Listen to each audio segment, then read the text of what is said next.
أعوذ بالله من الشيطان الرجيم. بسم الله الرحمن الرحيم.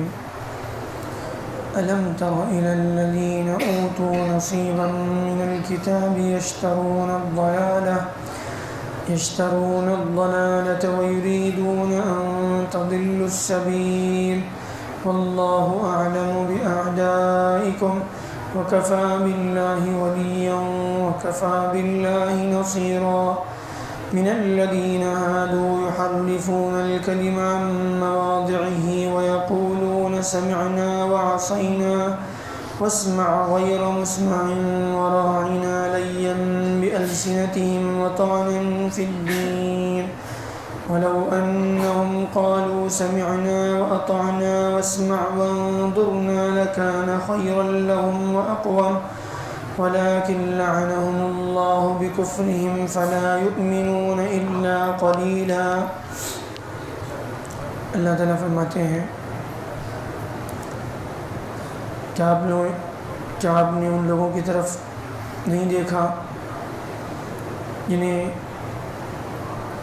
کتاب میں سے حصہ ملا، یعنی جن کو اللہ کی طرف سے کتاب دی گئی.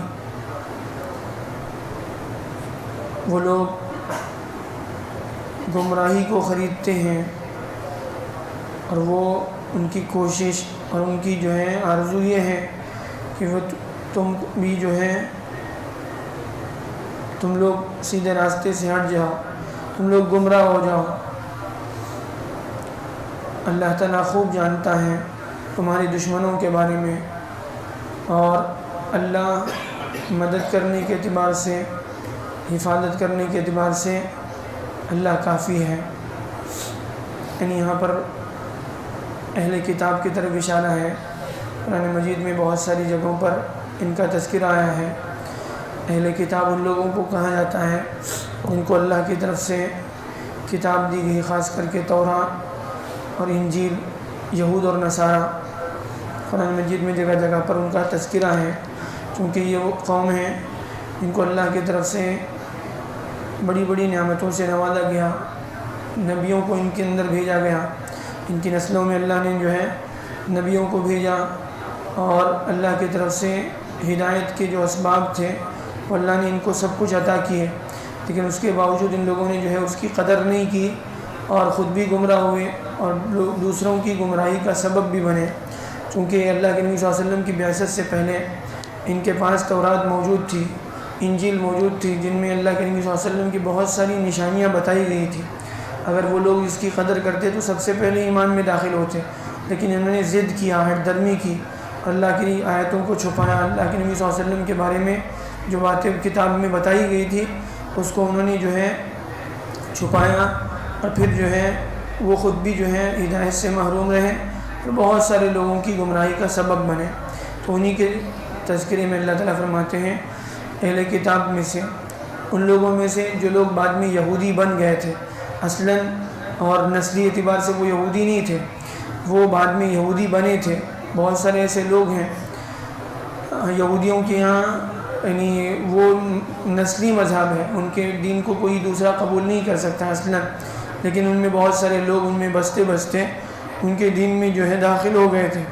اللہ تعالیٰ فرماتے ہیں بہت سارے وہ لوگ جو یہودی بن گئے تھے وہ یعنی اللہ کی کتاب کو یا اللہ کی باتوں کو جو ہے وہ بدلتے ہیں، اس کی جگہوں سے جو ہے اس کو ہٹا دیتے ہیں. یعنی اللہ کی کتاب میں جو باتیں بتائی گئی ہیں کبھی اس کے معنی کو بدل دیتے ہیں، ایک کے ایک معنی بتا دیتے ہیں لوگوں کو، یا پھر جو ہے کبھی یہ کرتے ہیں کہ اللہ کی آیتوں کو ہی چھپا دیتے ہیں، یعنی اس کی جگہ سے ہٹا دیتے ہیں. وَيَقُولُونَ سَمِعْنَا وَعَصَيْنَا، اور کہتے ہیں کہ ہم نے سن لیا، ہم نہیں مانتے اور ہم نافرمانی کرتے ہیں. یعنی ہم سن کر بھی ماننے، یعنی ہم نہیں مانتے، ہماری مرضی، ہم جو چاہیں کریں. وَاسْمَعْ غَيْرَ مُسْمَعٍ، اور سنو ایسے جیسے کہ یعنی ایسے سنو، سن کر بھی جو ہے جیسے سنا ہی نہیں تم نے. اپنے لوگوں کو بتاتے تھے. وَرَاعِنَا لَيًّا بِأَلْسِنَتِهِمْ وَطَعْنًا فِي الدِّينِ، اور پھر جو ہے اللہ کے نبی صلی اللہ علیہ وسلم کے پاس کبھی آتے اور اس طرح سے کہتے. وَرَاعِنَا، اصل میں رَاعِنَا کا لفظ جو ہے بہت سارے ایسے الفاظ ہوتے ہیں جس کے ایک سے زیادہ معنی ہوتے ہیں. راعی کا ایک مطلب ہوتا ہے چرواہا، چرانے والا، بکریوں کو چرانے والا، یعنی گائے بھینس بیل اونٹوں کو چرانے والا، اس کو بھی راعی کہتے ہیں۔ اور ایک راعی کا مطلب ہوتا ہے ہمارا لحاظ کیجیے، ہمارا جو ہے ہمارا خیال رکھیے، اس طرح کے معنی بھی ہوتے ہیں۔ تو یہ جو ہے اللہ کے نبی صلی اللہ علیہ وسلم کو چڑھانے کے لیے، مذاق اڑانے کے لیے، پریشان کرنے کے لیے اس طرح سے باتیں کرتے تھے، کہتے تھے کہ راعینا، اور مطلب ان کی مراد یہ ہوتی تھی کہ ہمارے چرواہے، اللہ کے نبی صلی اللہ علیہ وسلم کا مذاق اڑانے کے لیے، اللہ کے نبی صلی اللہ علیہ وسلم کو جو ہے ستانے کے لیے اس طرح کی باتیں کرتے تھے۔ لیم بِأَلْسِنَتِهِمْ، اپنی زبان کو مروڑتے ہوئے، وَطَعْنًا فِي الدِّينِ، اور دین میں جو ہے یعنی دین میں تان کرنے کے لیے، دین کا مذاق بنانے کے لیے جو ہے اس طرح کی باتیں کرتے تھے۔ اللہ کی طرف سے کہا گیا تم لوگ اس طرح کے الفاظ استعمال مت کرنا، اللہ کے نبی صلی اللہ علیہ وسلم کی مجلس میں کوئی بات تمہیں جو ہے دوبارہ پوچھنی ہے اللہ کے نبی صلی اللہ علیہ وسلم سے، تو یہ لفظ بھی مت بولنا جو یہ لوگ بولتے ہیں، کیونکہ اس میں جو ہے دونوں پہلو نکلتے ہیں۔ وَلَوْ أَنَّهُمْ قَالُوا سَمِعْنَا وَأَطَعْنَا، اگر یہ لوگ جو ہے کہتے ہم نے سن لیا، ہم نے مان لیا، تو یہ لوگ ہم نے سننے کے بعد یعنی عصینا کہتے تھے، مراد کیا لیتے تھے کہ ہم مانیں گے نہیں، اور کہتے کہ نہیں ہم آپ کی بات تو سنتے ہیں، آپ کے خلاف جو باتیں ہوتی ہیں اس کو ہم لوگ نہیں مانتے۔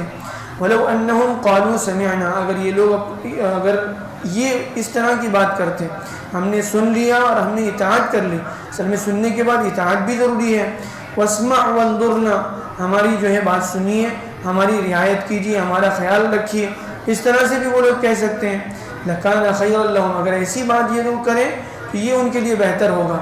وَلَكِنْ لَعْنَهُمُ اللَّهُ بِكُفْرِهِمْ فَلَا يُؤْمِنُونَ إِلَّا قَلِيلًا، لیکن ان کی بدتمیزیوں کی وجہ سے، ان کی بے ادبیوں کی وجہ سے، اور ان لوگوں نے جو اللہ کے دین کے ساتھ کھلواڑ کیا، مذاق کیا، اللہ کی آیتوں کو چھپایا، اس میں تبدیلیاں کی، اللہ تعالیٰ فرماتے ہیں اس کی وجہ سے یہ اللہ کی لعنت کے مستحق بنے۔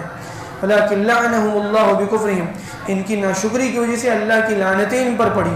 فَلَا يُؤْمِنُونَ إِلَّا قَلِيلًا، اور ان میں سے بہت کم لوگ ایمان میں داخل ہو سکے، یعنی ان کی بدعمالیاں ایسی تھی جس کی وجہ سے یہ ایمان سے ہی محروم ہو گئے۔ اللہ تعالیٰ ہمیں ہاتھوں سے صحیح سبق لینے والا بنائے۔